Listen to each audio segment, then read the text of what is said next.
The afternoon sun shimmered across the marble courtyard of Grant Technologies, where every inch of glass reflected power and perfection. Lucas Grant, billionaire inventor, the man who built empires out of silence, strode past the fountain, phone pressed to his ear, his mind locked on profit, not people.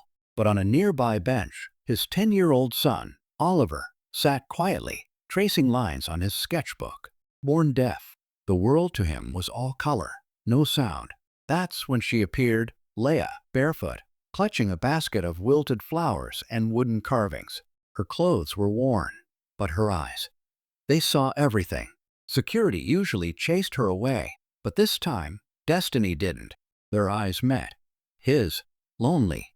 Hers, knowing. She raised a trembling hand and signed, "Hello."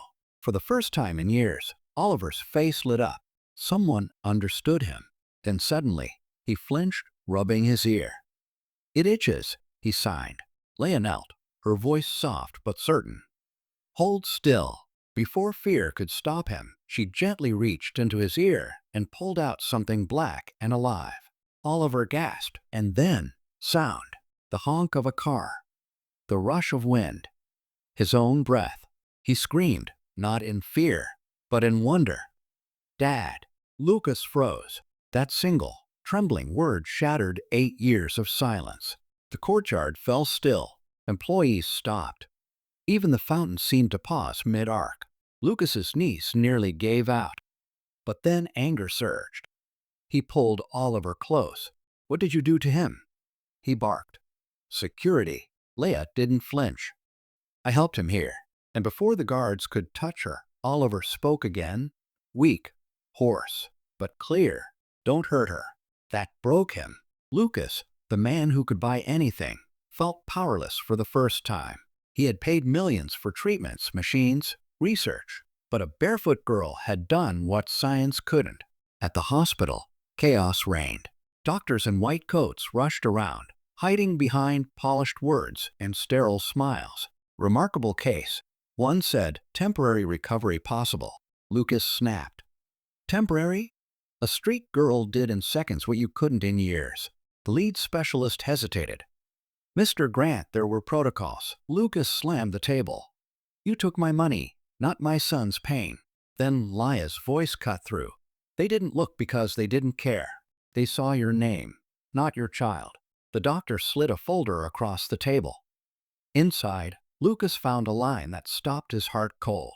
"Maintain diagnosis to preserve long-term funding, grant account approved." They had kept his son sick for money. Lucas trembled, rage and shame twisting inside him. "You sold my son's silence," he whispered. He tore the report apart, the sound echoing through the sterile room.